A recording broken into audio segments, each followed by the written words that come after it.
Bien, hermanos, muy buenas noches para todos. ¿Cómo están ustedes? Yo estoy bien.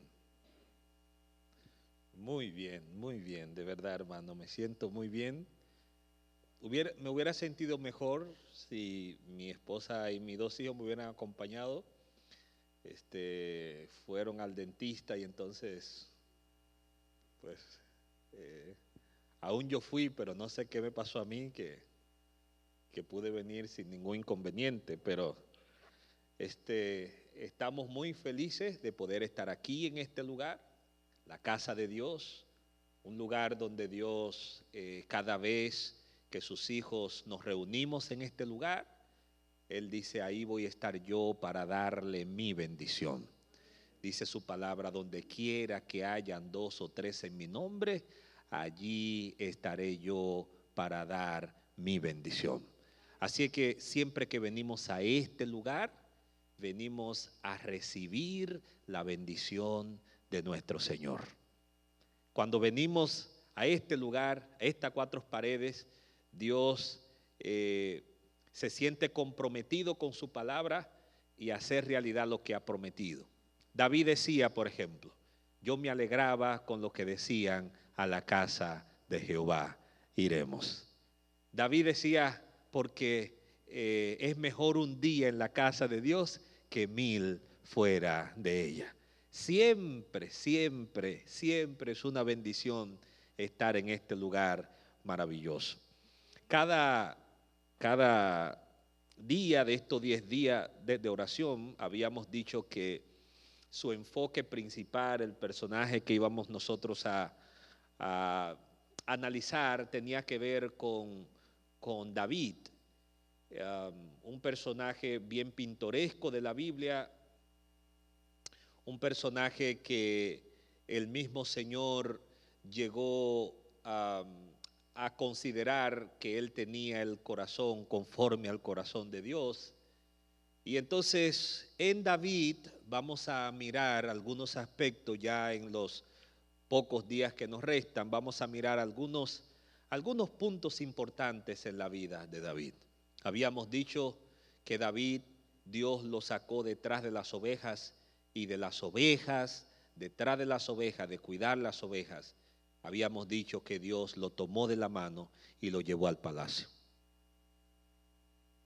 Habíamos dicho de David que a pesar de ser ungido y apartado por Dios, inmediatamente David empezó a recibir los ataques y la persecución por aproximadamente casi 20 años.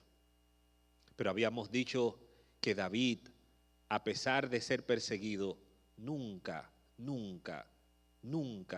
pudo ser hallado, porque el mismo Dios lo cubría, lo protegía y lo libraba de las manos de sus enemigos. Habíamos dicho que David había escrito varios salmos. Habíamos dicho que David escribió el Salmo 57 en la cueva de Adulán, escondido allí porque estaba siendo perseguido. Y fue allí donde él dijo que él se cubriría bajo la sombra de sus alas.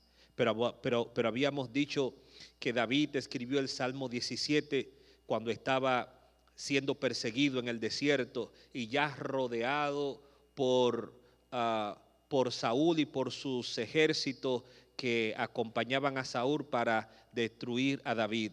David entonces hizo una oración un poquito más ennoblecedora, más impactante, cuando se atrevió a decirle al Señor, ¿sabes qué, Señor? Escóndeme bajo la sombra de tus alas, pero guárdame, protégeme como la niña de tus ojos. Habíamos dicho de David tantas cosas, pero en esta noche hay algo sumamente importante que quiero compartir con ustedes acerca de David. Y es que David, en algún momento de su historia, de su vida, David, como todo ser humano, llegó a olvidarse de ese Dios que lo había protegido, que lo había guardado. David, en un punto de su vida, en una historia, en un momento de su vida, David olvidó que Dios había hecho de él lo había tomado para Dios manifestar su gloria y su poder. Lo normal en nosotros, los seres humanos, llegar a olvidarnos del Dios que nos ha sostenido, del Dios que nos ha dado su mano, del Dios que nos ha protegido con su diestra. Entonces David, en 2 de Samuel, capítulo 24, allí nosotros encontramos la historia de David. Y también esa historia usted la va a encontrar en Primera de Crónicas, capítulo 21, versículo 1 en adelante. Pero yo quiero empezar diciéndole a ustedes lo siguiente. Vamos a ir al texto bíblico. Vamos a mirar qué nos dice el texto bíblico. 2 de Samuel, capítulo 24, versículo 10. Después David, que hubo censado al pueblo, le pesó en su corazón y dijo David a Jehová: yo he pecado gravemente por haber hecho esto. Mas ahora, oh Jehová, dice David, te ruego que quite el pecado de tu siervo, porque yo he hecho muy neciamente. Y por la mañana, cuando David se hubo levantado, vino palabra de Jehová al profeta Gad, vidente de David, diciendo: ve y di a David, así ha dicho Jehová, 3 cosas te ofrezco, tú escogerás unas de ellas para que yo la haga. Vino pues Gad a David y se lo hizo saber y le dijo: ¿quiere que te vengan 7 años de hambre en tu tierra? ¿O que huya 3 meses delante de tus enemigos y que ellos te persigan? ¿O que 3 días haya peste en tu tierra? Piensa ahora y mira qué responderé al que me ha enviado. Entonces David, sin pensarlo, sin esperar días, sin esperar meses, David rápidamente le dijo: en gran angustia estoy, caigamos ahora en mano de Jehová, porque sus misericordias son muchas, mas no yo caiga en mano de los hombres. Por eso le he querido titular a lo que quiero compartir con ustedes: en las manos de Jehová hay misericordia. ¿Cómo se titula? En la mano de Jehová, ¿qué? Hay misericordia. Entonces yo quiero que, pensando en esto, usted empiece a mirar lo que queremos decirle a ustedes o lo que queremos nosotros compartir juntos a través de la palabra de Dios. Si usted lee el versículo 1, se va a dar cuenta de Crónica 24, se va a dar cuenta de una palabra que hay allí. La palabra que hay allí es que David fue ¿cómo? Fue movido. Lo incitó Satanás. Lo incitó. Lo motivó. Lo animó. Lo sedujo. Existen tantas expresiones aquí para nosotros mirar cómo de alguna manera David fue incitado a pecar. El Señor estaba muy molesto y muy enfurecido contra su pueblo.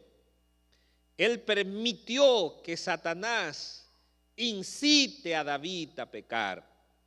Y como resultado de este pecado, una catástrofe nacional ocurrió, donde aproximadamente 70,000 personas murieron por una plaga.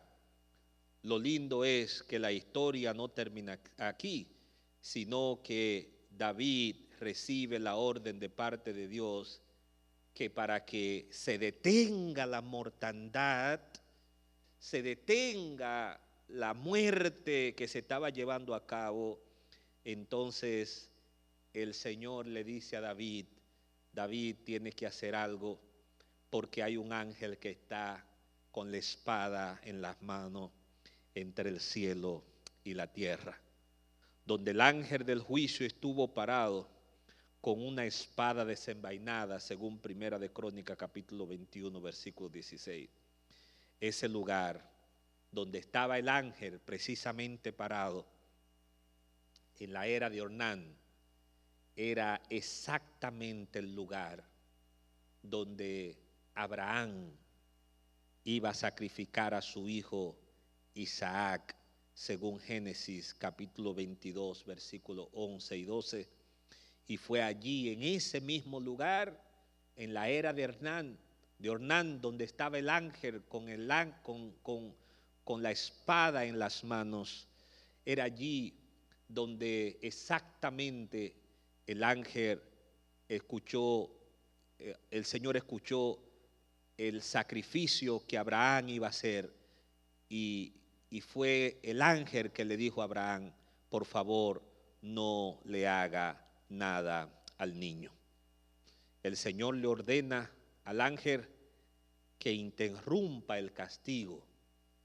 El Señor le ordena al ángel que de alguna manera le hable a Abraham y le diga, no le haga daño al niño. Fue en ese lugar donde el mismo rey Salomón edificó el templo que aparece en Segunda de Crónicas, capítulo 7. Es el mismo lugar donde el Señor permitió que Salomón le edificara su templo. Entonces hay tres cosas importantes en ese lugar.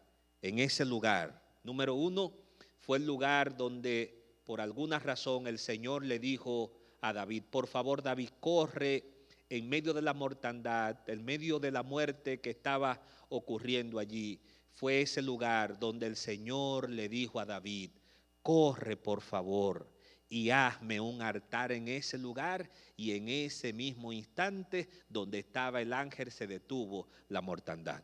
Pero algo sumamente interesante y pareciera coincidencial, fue en ese mismo lugar cuando Abraham iba a sacrificar a su hijo, el ángel le dijo a Abraham, por favor, no le haga daño al niño. Pero fue en ese mismo lugar, en la era de Ornán, donde Abraham iba a sacrificar a su hijo. Fue en ese mismo lugar donde Salomón levantó este majestuoso templo, hermoso, maravilloso, que cuando usted lee Segunda de Crónicas capítulo 7, se impresiona. Y es una maravilla el sacrificio que hace allí Salomón al dedicar este templo, cuando él dice, mira Señor, no importa dónde estuvieran tus hijos, si estuvieran esclavos, si estuvieran lejos de este lugar, ellos podrían abrir las ventanas y orar en dirección hacia el templo, y aunque el pueblo estuviera allí esclavo, tú escucharías la petición de tus hijos. Entonces este lugar era un lugar sumamente importante.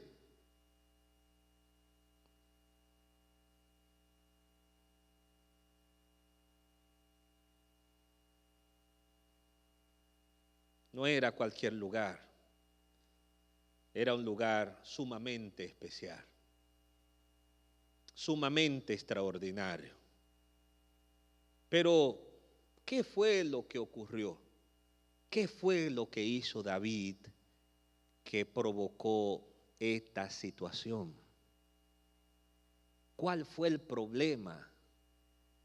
Si David se había caracterizado por ser un muchacho, un hijo de Dios, obediente, que atendía lo que Dios decía, ¿qué fue lo que hizo David que provocó esta situación? Bueno, lo primero es que la Biblia dice que Dios era el que le había determinado desde muchos tiempos atrás, desde Moisés, incluso me iría un poquito hasta más lejos, desde cuando el pueblo salió de Egipto, que venía en dirección a la tierra prometida. Dios le había dicho a Moisés qué él tenía que hacer. Y en Número capítulo 1, versículo 1 al 3, fue cuando por primera vez Dios había dicho que Moisés tenía que contar. Pero ¿para qué Moisés tenía que contar? Bueno, vamos a mirar. Dice Número capítulo 1, versículo 1.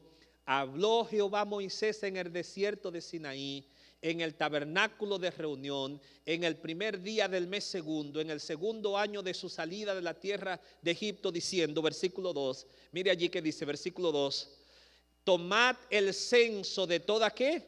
La congregación de los hijos de Israel por sus familias, por la casa de sus padres, por la cuenta de los nombres, todos los varones por su cabeza, versículo 3, de 20 años hacia arriba, todos los que pueden salir ¿a qué?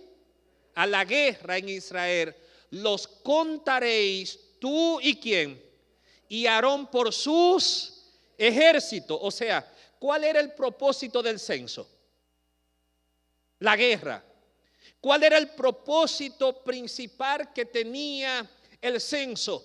Contar con cuántos varones de 20 años hacia arriba se podía ir, se podía contar para salir a pelear. Por lo tanto, el concepto principal de un censo era un concepto de guerra, era un concepto de pelea. Por lo tanto, Dios dijo, ustedes van a hacer el censo únicamente cuando yo ¿qué? Diga. No le puede parecer a ustedes levantarse por la mañana y empezar a decir, bueno, me cogió yo contar con saber cuántos hombres de 20 años para arriba tengo dispuesto para ir a la guerra. No, Dios sabía exactamente cuándo se debía de contar. De hecho, en Éxodo capítulo 30, versículo 11, vamos a mirar una declaración sumamente importante. Éxodo capítulo 30, versículo 11 en adelante. Vamos a mirar por qué Dios, aparte de decir cuáles eran los que iban a ir a la guerra y qué tenían que hacer cada uno de los que habían sido contados. Mire qué dice la palabra de Dios.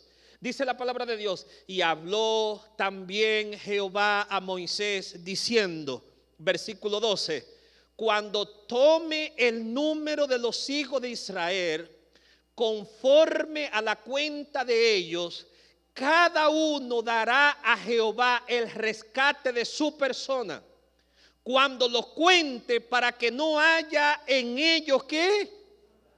Cuando lo haya ¿qué? Entonces, interesante, no solo Dios decía, yo soy el que digo cuándo me van a hacer un censo. Lo interesante era también que Dios también decía que todo lo que habían sido contados tenían que dar una ¿qué? Una ofrenda. Y esa ofrenda iba a evitar ¿qué? ¿Está claro, hermano? ¿Está claro? Es bien sencillo. Es solo la palabra de Dios. No es nada pues complicado, ni sienta como que es tan difícil lo que estamos tratando de compartir. Mire qué dice el versículo 14. El versículo 14 dice, todo el que sea contado, ¿de cuántos años? De 20 años, ¿hacia dónde? Hacia arriba. ¿Qué es lo que hará? Dará una ofrenda. ¿A quién? Le voy a preguntar, hermano, ¿eso es difícil hacerlo? No, porque ya Dios lo había ¿qué? Estipulado, ya Dios lo había dicho. Lo primero que le dijo a Moisés fue, Moisés, por favor, cuando vayan a la guerra, yo les voy a decir cuándo van a hacer el censo. E inmediatamente hagan el censo, de 20 años en adelante, tienen que traerme una ¿qué? Cuando me traigan esa ofrenda va a evitar que haya ¿qué? Mortandad. ¿Hasta aquí me están entendiendo, hermanos? ¿Sí? Ok.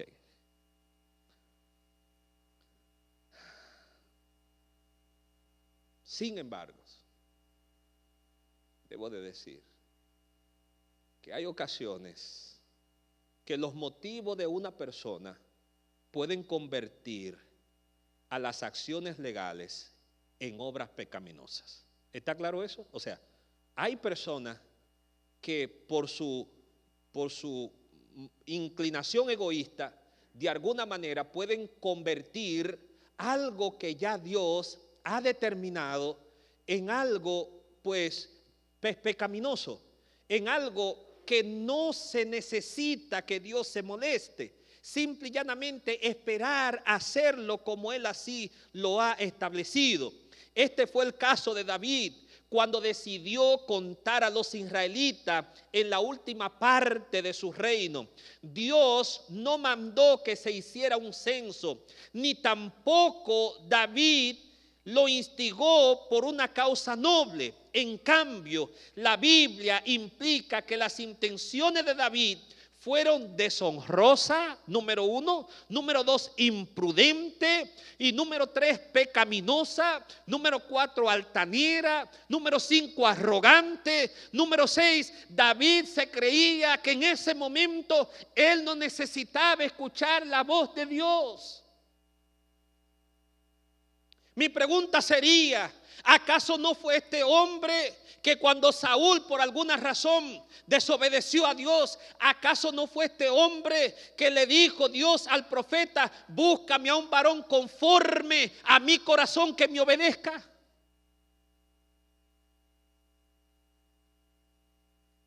Que haga lo que yo le diga que haga. ¿Qué pasó con David acá?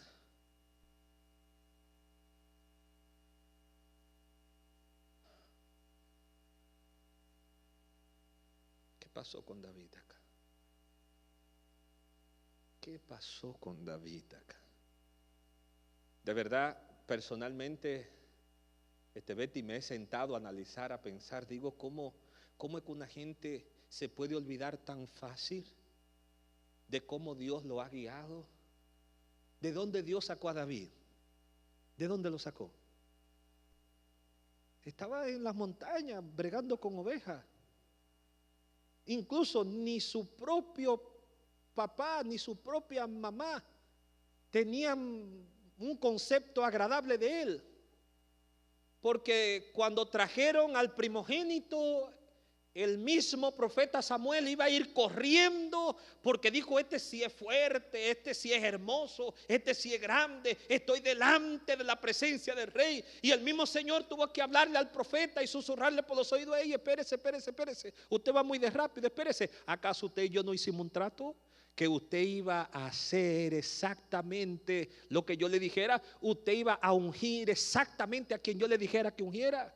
Y entonces el mismo Señor declara ahí en Samuel, cuando el Señor le dice que ustedes los hombres miran las apariencias.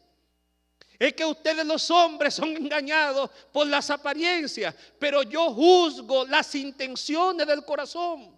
Entonces ese que tú crees, Samuel, que es el primer hijo de Abisaí, ese no es. Ese no es. Y le tuvieron que presentar a todos los hijos de Isaí. Y el profeta dijo, no. Y entonces, ya cuando dijeron, ya vamos a comer. Y entonces el profeta dijo, pero no hay alguien más que haga falta. Ah, sí, hay uno que lo tenemos ahí. Ese no. Ese no creo que sirva para muchas cosas. Oiga, ese está ya abandonado por ahí. Ese es lo que sirve para cuidar vaca y para cuidar chivo. Ese no tiene capacidad para ser rey. ¿Cómo al pasar de los años David se olvidó que Dios lo protegió cuando Saúl lo quería matar? ¿Cómo a David se le olvidó tan pronto que cuando los filisteos querían venir a pelear con él, Dios con él le daba la victoria en medio de sus enemigos? Cuidados, hermanos, creo que de aquí podemos nosotros sacar algunas cosas importantes en nuestra vida. Muchas veces, por los años de confianza que tenemos y las bendiciones con las cuales Dios nos ha rodeado, muchas veces a nosotros se nos olvida de dónde Dios nos ha sacado. Muchas veces a nosotros se nos olvida que el éxito para nosotros ver la mano de Dios obrando en nuestras vidas tuvo que ver cuando nosotros nos humillábamos delante de Él y nosotros clamábamos a Él pidiéndole que Él restaurara, que Él supliera, que Él abriera su buen tesoro del cielo para nosotros. A veces se nos olvida al transcurrir de los años que Dios ha sido bueno y maravilloso para con cada uno de nosotros, que tanto nuestro entrar como nuestro salir Él ha estado allí para cuidar de nosotros. A David se le olvidó que Jehová era su pastor y nada le salvaría, nada le faltaría.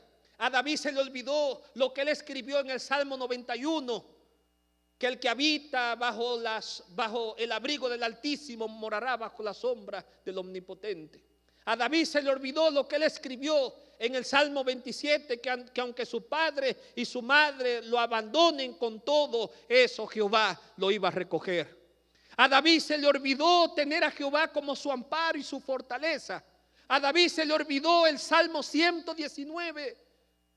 A David se le olvidó entender que Dios lo único que demandaba de él era obediencia. Se le olvidó todo eso. Y llegó un punto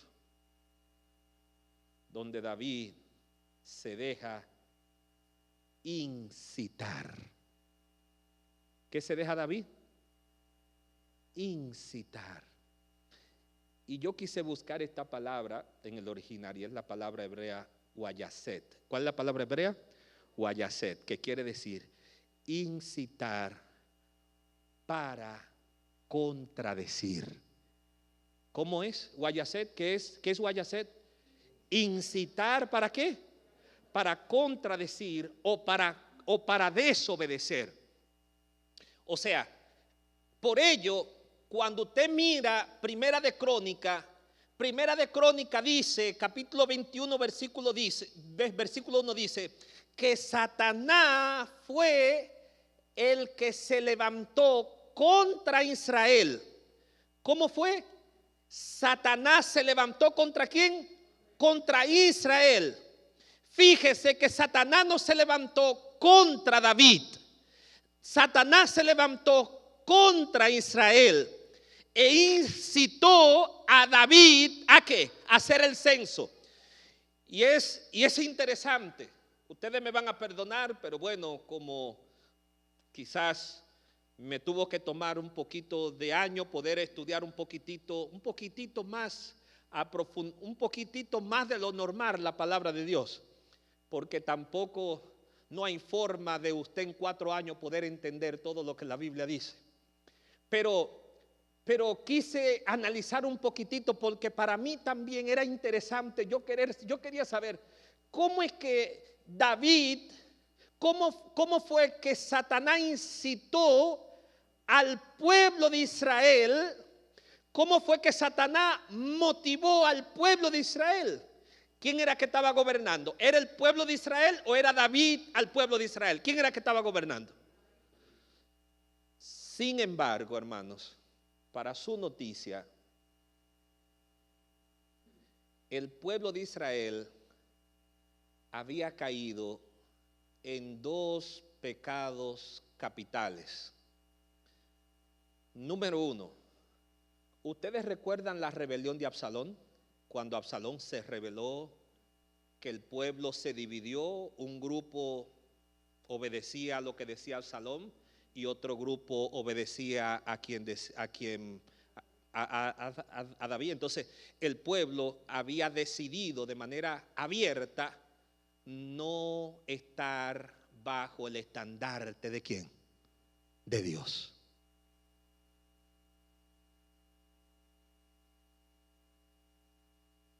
Como el pueblo había tomado la decisión de no estar bajo el estandarte de Dios, sino que ya el pueblo estaba dividido en dos reyes. Estaba David por un lado, estaba Absalón por otro lado.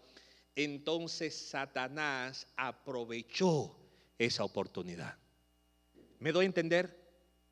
Usted entiende por qué Jesús en la oración sumo sacerdotal en San Juan capítulo 17, Jesús dice: Padre, yo te pido que ellos sean uno, así como tú y yo somos ¿qué? Uno. O sea, ¿por qué Jesús ora por la unidad? ¿Por qué Jesús le pide a los discípulos cuando Él se va, le dice: miren, yo necesito que ustedes se queden en Jerusalén? Y dice la palabra de Dios que el Espíritu Santo descendió sobre ellos cuando ellos empezaron a tener todas las cosas como. Entonces todos eran como uno. O sea, el problema de uno era el problema de ¿qué?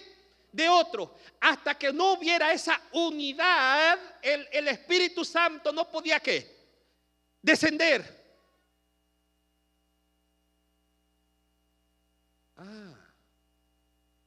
Entonces Satanás le saca ventaja a la división. Le voy a preguntar una cosa. ¿Cómo fue que Satanás pudo entrar en los discípulos?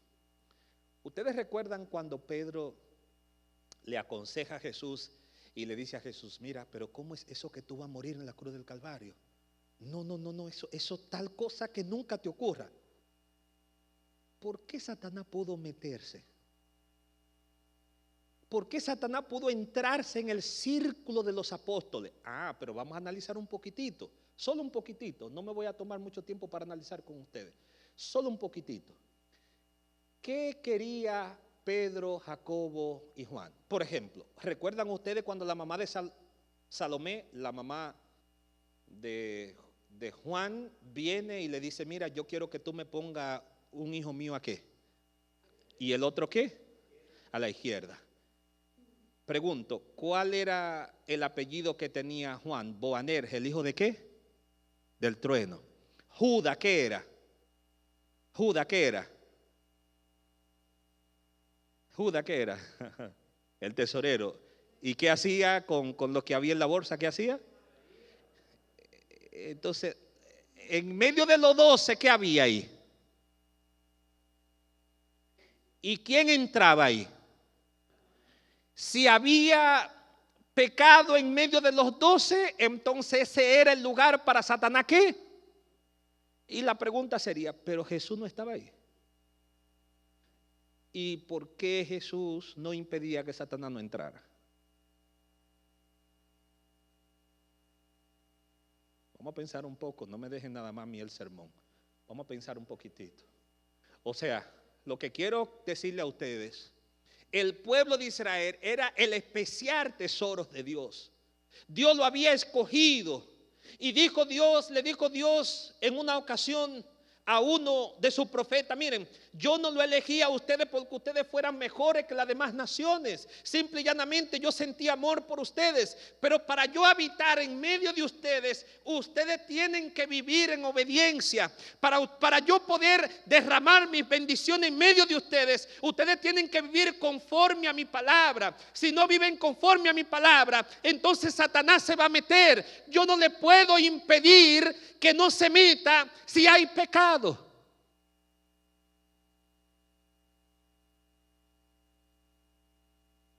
Si hay pecado, Satanás tiene la libertad para entrar. Eso que le quede claro. Si en su casa hay pecado, de la índole que sea, entonces Satanás tiene una brecha por donde entrar. Usted sabe por qué entró en el corazón de Judas.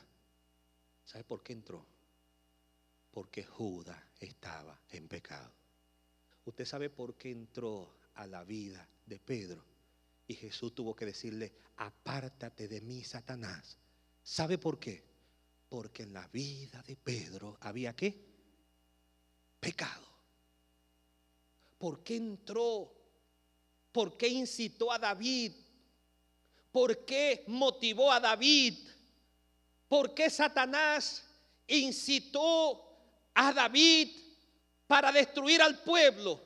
Bueno, porque David había estado metido en pecado. El pueblo estaba en pecado. Había división. Uno creía una cosa, otro quería otra cosa. Ya la vida de David no era igual. David no tenía la misma relación con Dios. Por lo tanto, como resultado de eso, entonces David lleva a cabo lo que nosotros conocemos como el censo.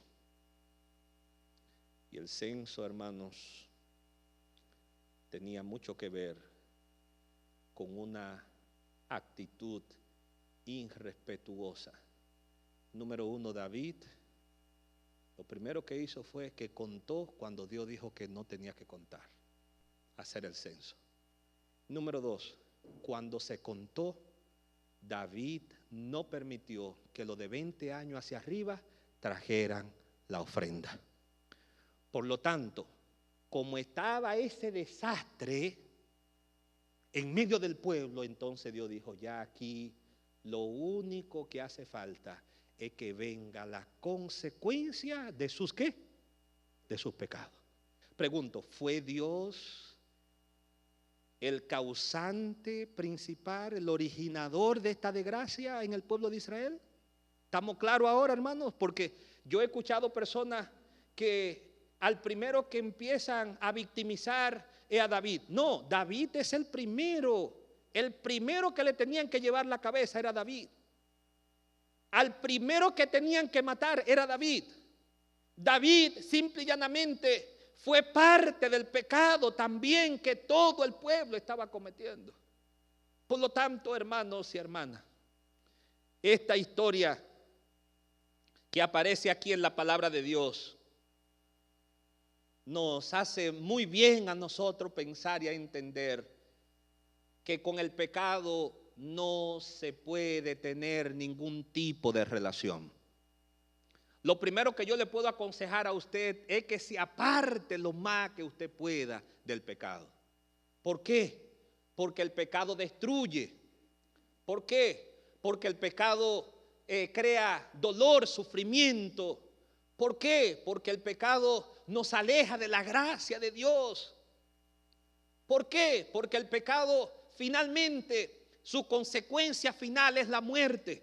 Por eso nosotros encontramos que no solo el pecado llegó a la vida de David o que Satanás incitó únicamente al pueblo o a David a hacer el mal, sino que también Satanás incitó a Pedro en un momento determinado, cuando le dijo a Jesús, Satanás mismo le dijo a Jesús, dame permiso para yo darle un movimiento fuerte. Y dice la palabra de Dios, aparece la palabra griega allí, incitar. Lo que le dijo Satanás a Cristo fue, permíteme yo incitar a Pedro. Y entonces Jesús le dice, está bien, yo voy a dejar que tú insistes a Pedro como tú incitaste a David a pecar, pero yo voy a hacer una cosa diferente con Pedro. Dice el texto bíblico que Jesús vino y se acercó a Pedro y le dijo, ven acá Pedro, ven, déjame hablar contigo. Y le dijo, Simón, Simón, Satanás me ha insistido. O sea, me ha pedido para zarandearte como a trigo. ¿Qué usted cree que dijo Pedro en ese momento? ¡Ah, Dios mío! Lo mismo que le pasó a David. ¿En qué parte en la Biblia también aparece que Satanás se le acercó para insistirle a Dios, para probarlo? ¿Qué otro personaje en la Biblia? Job. Job capítulo 1, usted cuando esté en su casa, Job capítulo 1, Job capítulo 2, lo lee y se va a dar cuenta. Viene Satanás y le dice, tienen una conversación y le dice Dios a Satanás, oye, ¿y de dónde tú vienes? Y le dice Satanás, no, yo vengo de rodear la tierra y andar por ella. Y entonces le dice Dios, ¿acaso tú no has visto a mi siervo Job, que es un hombre qué? Ay, hermano. esa cualidad de que el mismo Dios dice de Job. Dice, mira, es un hombre justo, es un hombre perfecto, es un hombre apartado del mal, es un hombre que me ama. Y usted sabe que él le dice a Satanás, ¿acaso sirve Job a Dios de balde? ¿Cuál fue la palabra, Chávez? ¿Acaso sirve Job a Dios de balde? Y el mismo Señor dice, oye, tú me incitaste. ¿Tú qué? Me incitaste a permitirte. Pero cuando Dios utiliza la palabra que Satanás lo insista, no lo insista a desobedecer. Dios utiliza esa palabra y dice, tócalo y verás. O sea, la expresión insistir, cuando Dios dice, me incitaste, Dios está diciendo, me incitaste a demostrarte que Él sería fiel. Me incitaste a permitir que lo pruebe para que tú veas que Él sería fiel a mí. Él no sería como David, Él no sería como el pueblo de Israel, Él sería fiel a mí. Por eso el Señor le dijo a Satanás, puede tocar a Job y ya verás, me incitaste a demostrarte que Él va a mantenerse firme y fiel a mi camino. Él no me ama por lo que yo le doy. Él no me ama de todo corazón por las bendiciones que yo le entrego. Él me ama simple y llanamente porque lo hace de todo corazón. Yo no compro a mis hijos, gloria a Dios. Dios no nos compra, Dios no nos anda mendigando amor. Cuando nosotros amamos a Dios, los amamos porque Él se merece que nosotros le amamos.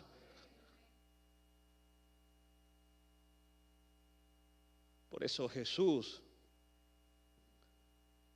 cuando Satanás insistió para que Él probara a Pedro, Él le dijo a Satanás, está bien, solo que yo te voy a decir una cosa, yo voy a rogarle al Padre para que su fe, ¿qué? Está bien, me incitaste, pero yo quiero que ustedes vean la diferencia en la palabra insistir cuando Satanás la provoca. La palabra insistir cuando Satanás la provoca para nosotros desobedecer a Dios. Cuando Dios dice, me incitaste, Dios utiliza esa palabra para demostrarle a Satanás que nosotros somos fieles a Él. ¿Está claro eso, hermanos? O sea, le dice Dios, no hay problema, pero te voy a decir una cosa. Yo voy a rogar, Pedro, para que en medio de tus pruebas, yo voy a rogar, Pedro, para que en medio de tu dolor y de tu sufrimiento, le dice Jesús a Pedro, Pedro, no te preocupes, en medio de tu desesperación y de tu angustia, yo voy a estar orando por ti. Wow. En medio de tu dolor, porque sí, Jesús sabía que cuando Satanás llega a la vida de los hijos de Dios es para destruirla. Sí, Jesús y Dios sabe que cuando Satanás llega a la vida de los hijos de Dios, no es para que los hijos de Dios tengan ánimo aún de levantarse de sus pies. Preguntémosle qué le hizo Satanás cuando Dios se lo permitió a los 3 jóvenes hebreos, ¿a dónde lo lanzó? Preguntémosle a Daniel cuando Dios le permitió a Satanás que lo probara, ¿a dónde tiró a Daniel? Preguntémosle a José cuando Dios permitió que Satanás probara a José, ¿a dónde lo tiró? Preguntémosle a Elías cuando Dios permitió que Jezabel lo persiguiera, ¿a dónde tuvo que correr Elías? O sea, cuando Satanás toma a los hijos de Dios para probarlo, lo prueba para que los hijos de Dios entiendan claramente que solo en las manos de Dios están protegidos. Es increíble, hermano, es increíble. El enemigo no nos anda allí de que jugando, esperando a ver, vamos a ver cómo le va a ir. El enemigo, cuando llega a nuestras vidas, es para destruirnos, es para matarnos. Por ello no tenemos otro lugar más seguro que estar en las manos de Dios. Por ello no hay otro lugar en este mundo que usted y yo nos podamos sentir más seguros que estando en la mano de Dios. No hay lugar más seguro, por más que usted se crea, por más que usted entienda, no hay lugar más seguro en este mundo que estando en la mano de Dios. Por lo tanto, no cometa el error en este mundo de caer en las manos de los hombres. No cometa el error de caer en las manos de la vanidad de este mundo. No cometa el error de caer en las manos de lo material de este mundo. No cometa el error de caer en las cosas mundanas y pasajeras de este mundo. No permita que la cosa de este mundo sea lo que lo guíe a usted y dirija su vida. Permítale a Cristo que sea su mano donde usted repose y usted se sienta seguro. Por eso Jesús, en Lucas capítulo 22, versículo 31 al 32, Jesús le dijo a Simón: Satanás me ha pedido para zarandearte como a trigo, pero yo he rogado por ti para que tu fe no falte. O sea, hermano, yo quiero que ustedes sepan que en medio de nuestras dificultades nosotros tenemos a un Dios que ora por nosotros. Pero mire que dice Hebreos capítulo 7, versículo 25. Hebreos capítulo 7, versículo 25. Mire qué dice. Vamos a leer este lindo texto. Hebreos 7, 25. Dice: a ver, por lo cual puede también salvar perpetuamente ¿a quién? A los que por él se acercan, ¿qué? Viviendo como siempre, ¿para qué? Para interceder, paracleto, abogado. Paracleto, abogado. Y dice: porque tal sumo sacerdote nos convenía, santo, inocente, sin mancha, apartado de los pecados y hecho más sublime que los cielos. ¿Quién fue ese, hermano querido? Por eso dice la palabra de Dios: acercaos pues confiadamente. ¿A dónde, hermanos queridos? Al trono de la gracia. Hebreos 4:16. Y claramente dice el Señor: allí nosotros tenemos a un intercesor. Segunda de Juan 2:1. Hijitos míos, esta cosa os escribo para que no pequéis. Y si alguno hubiere pecado, ¿qué es lo que tenemos? A un intercesor, a un abogado que intercede por cada uno de nosotros. Hermanos, el problema no está en los malos que hacemos. El problema es creernos que estamos en este mundo sin esperanza. ¿Está claro eso? O sea, el problema aquí no es que usted cometa un error, porque dice la palabra de Dios que no hay ese ser humano que no peque. No hay ese que no peque. Dice Salomón en Eclesiastés. O sea, no hay ese que no peque. Todos pecamos. No estoy diciendo que hay una licencia para pecar, pero todos pecamos. Y todos nosotros sabemos que la consecuencia del pecado es horrible, es terrible. Ahora, si usted ha cometido algún pecado, dice la palabra de Dios: abogado tenemos para con el Padre, a Jesucristo el justo. O sea, no se quede diciendo soy un pecador. No, diga: aunque soy un pecador, voy a ir a la mano misericordiosa de Jehová de los ejércitos. No se quede diciendo, es que todos pecamos. Sí, por cuanto todos pecaron y están destituidos de la gloria de Dios. Y dice, porque donde abundó el pecado, dice el apóstol Pablo, sobreabundó la gracia de Cristo Jesús. Ahora yo puedo entender a este hermano llamado David. Por eso David dijo, mire, yo ni quiero un día de persecución. ¿Por qué? Porque el profeta de Gad le dice, mira, si tú quieres puedes elegir 3 meses de persecución nada más. ¿Cuántos años duró David de persecución? ¿Cuánto? ¿Y usted cree que eso él no lo tenía aquí en la cabeza? Y le dice, si tú quieres 7 años nada más de hambre. Y dice David, no. O que venga una pestilencia. David no aceptó ninguna de las 3. David escogió una. Mi pregunta sería, ¿acaso en la 3 que Dios le mandó a elegir estaba esa la que él pidió? ¿Y por qué la eligió?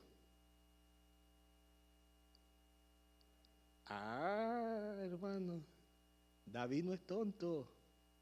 Y usted y yo tampoco debemos de ser tontos. No. Hay 3. Elige cualquiera de las 3. David no tomó en cuenta ninguna de las 3. Dijo David, Dios es soberano. Total, yo soy un pecador. Total, yo caí. Total, yo hice lo malo. Pero ahora yo quiero no solo caer en la mano de Dios. Yo quiero caer en esa mano misericordiosa. ¿Y usted sabe qué significa la palabra misericordia en hebreo? Es amar desde antes de nacer. ¿Cuál es la palabra hebrea para misericordia? ¿Qué? Amar desde qué?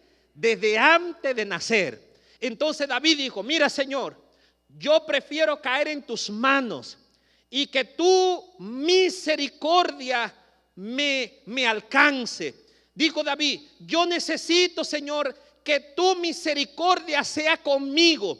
Es cierto, el dolor va a ser fuerte, pero siempre tu misericordia será más grande. Es cierto que el sufrimiento y las lágrimas va a ser doloroso, pero yo prefiero, Señor, en medio de las lágrimas contar con tu misericordia. ¿O usted cree que no fue sabia la decisión de David? ¿O usted cree que no fue interesante la decisión de David? Dijo David, está bien Satanás, me incitaste a hacer lo malo. Está bien Satanás, me incitaste a crear este tipo de situación en el pueblo. Pero dice David, no hay problema, pero yo quiero morir y que la espada caiga sobre mí. Pero que caiga la espada estando yo en las manos misericordiosas. ¿De quién, hermanos? Si me van a matar, que me maten, pero que me maten en la mano de Jehová. Si la enfermedad me va a destruir, que me destruya, pero que me destruya en la mano de Jehová. Yo no voy a tenerle miedo a ningún problema si estoy en las manos de Jehová. ¿Está claro, hermanos?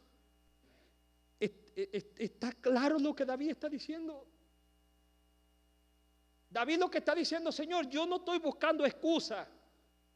Incluso cuando vio a tanta gente morir, le dijo, Señor, fui yo el que pequé. Agárrame a mí, Señor, destrúyeme, mátame. Pero mátame en tus manos. Quítame la vida, pero quítame la vida en tus manos. Destrúyeme, pero destrúyeme tú. Porque David sabía que si caía en las manos de los hombres no tienen misericordia. David sabe que si cae en la mano de las pestes y las enfermedades no tienen misericordia. David dice, caiga yo en las manos de Jehová, porque Él, wow, hermano, Él, sus manos hieren, pero ellas mismas curan. Las mismas manos de Dios puede servirte de espada, pero la misma mano de Dios es la que te cura. La misma mano de Dios es la que te aflige, pero es la misma mano de Dios que te levanta. La misma mano de Dios es la que te castiga por lo malo que ha hecho, pero es la misma mano de Dios que dice: yo te trato con misericordia, con amor, yo te perdono, yo te restauro, yo te levanto. No importa que hayas fallado, no importa que hayas errado, vas a sufrir las consecuencias de tus errores, pero estoy yo aquí para decirte: hijo mío, yo te amo con amor eterno. ¿Entienden por qué David dijo: no acepto ninguna de las tres, yo elijo una? Y si Jehová quiere, que me mate con esa. ¿Ah? Yo voy a elegir una y no voy a elegir ninguna de las tres. Y David sabía que ese mensaje se lo había mandado Dios. Y David le mandó el mismo mensaje para atrás a Dios. Le dice David: si usted me quiere matar, Señor, máteme usted, porque nada me va a apartar de sus manos, Señor. Por eso me gusta tanto David. Por eso me impresiona la vida de David, que aunque cometió el error en el último espacio de su vida, la última decisión que tomó siendo rey fue una decisión pero completamente equivocada. Pero dice David: en medio de mi equivocación, yo moriré en las manos misericordiosas de Jehová de los ejércitos. Yo le quiero animar a usted en esta noche, que al igual que David, si usted está siendo perseguido, si al igual que David, usted cometió algún error que usted está pagando la consecuencia de él, si usted al igual que David, usted hizo algo que usted sabía que a Dios no le iba a agradar y como consecuencia de eso, a usted le están cayendo mortandad a su vida, no venga diciéndole a Dios: mira, Señor, yo no entiendo por qué todas estas cosas me están aconteciendo. No. Vaya donde Dios y dígale: ¿sabes qué, Señor? Yo reconozco que he pecado, porque el mismo David escribió en uno de los salmos que el que confiesa su pecado y se aparta, ¿qué? Alcanzará misericordia. Y dijo el mismo David: mientras callé, se envejecieron, ¿qué? Mi gemir todo el día. Y dije: mis pecados, ¿qué? Confesaré. Y tú, dice, tú tendrás misericordia de mí, Señor. Por lo tanto, hermano, lo que te quiero decir es no que le ponga más dinero a la tarjeta de pecado que tú tienes. No, eso no es lo que estoy diciendo. No es que vaya a Amazon y le ponga un poquito más de dinero a la tarjetita y siga pecando y siga haciendo las cosas que tú sabes que a Dios no le agradan. No que la iglesia dice, no que el pastor dice, no que tal hermano dice, no, lo que Dios dice que a él no le agrada.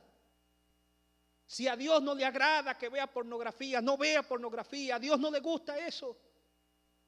Si Dios te dice: mira, no hable mentira, no le sea infiel a tu esposo, a tu esposa, a Dios no le agrada eso, no haga eso. No te excuses, no diga: mira, es que soy débil, es que la carne. No, a Dios no le agrada eso, no lo haga. No lo haga. Si a Dios no le gusta que tú vengas aquí y le des un servicio como tan mediocremente, si es una hora el servicio, está preguntando: ¿y por qué? ¿Hasta cuándo el pastor va a terminar? Porque necesito irme a ver el partido de fútbol.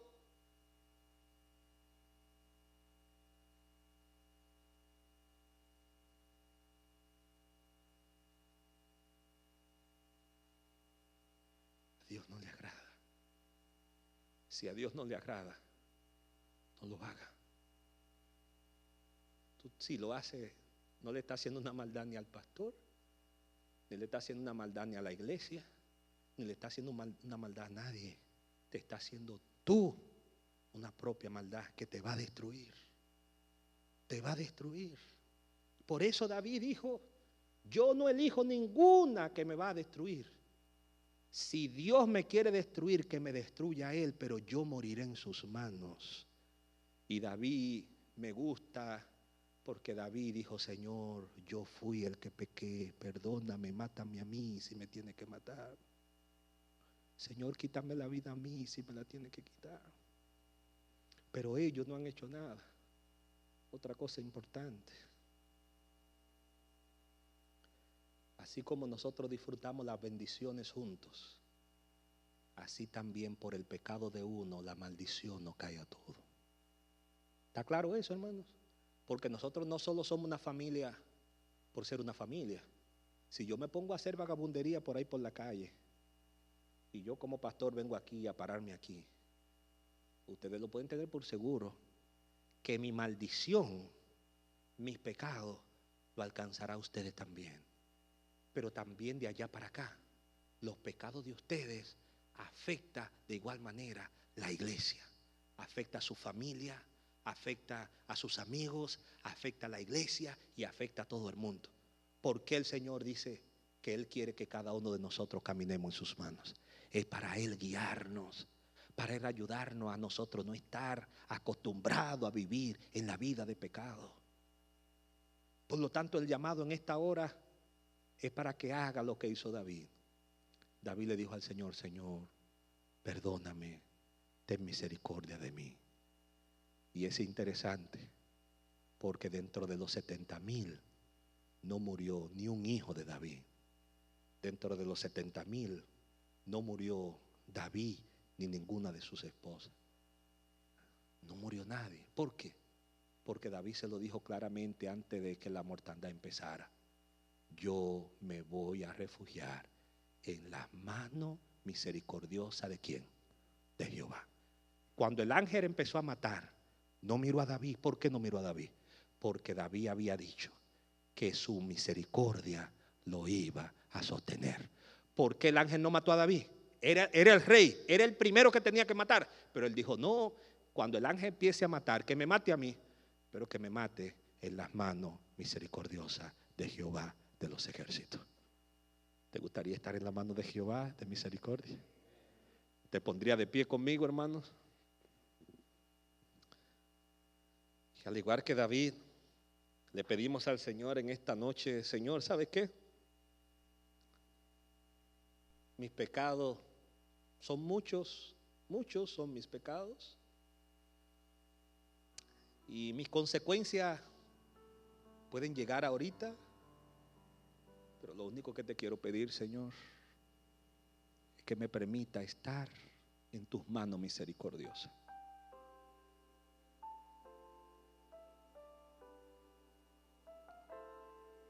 Yo quiero estar en tus manos misericordiosas, Señor. Y cada vez que usted falle, yo le invito a que haga eso que hizo David. No quiera buscar excusas, no quiera decir: fue por fulano, fue por mengano, estoy pecando por esta razón. No hay ninguna de excusa, no hay excusa. Porque así como David hizo el censo sin ninguna razón, porque ya él sabía lo que decía la palabra de Dios. Él sabía muy bien lo que decía la palabra de Dios. Pero muchos de nosotros, cuando fallamos, queremos buscar culpables. Recuerdo que alguien me llama y me dice: estoy en pecado, pero la iglesia. Digo: no, pero la iglesia no tiene nada de culpa. No, que la iglesia, mira, me está yendo mal, estoy trabajando sábado, pero la iglesia. Digo: no, pero que la iglesia no tiene nada que ver con eso. No.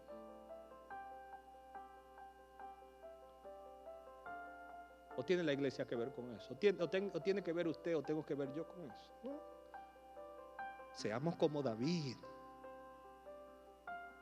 Y seamos responsables. Entendamos que lo que yo estoy haciendo a Dios no le agrada. Y no hay excusa. No tengo que mirar para arriba ni para abajo. Señor, estoy en tus manos y quiero que tu mano de misericordia me sostenga. Señor, yo merezco morir por este error que cometí. Pero Señor, te pido que tu mano misericordiosa me pueda sostener, me pueda ayudar, me pueda perdonar, me pueda restaurar. ¿Perdonó Dios a David, sí o no?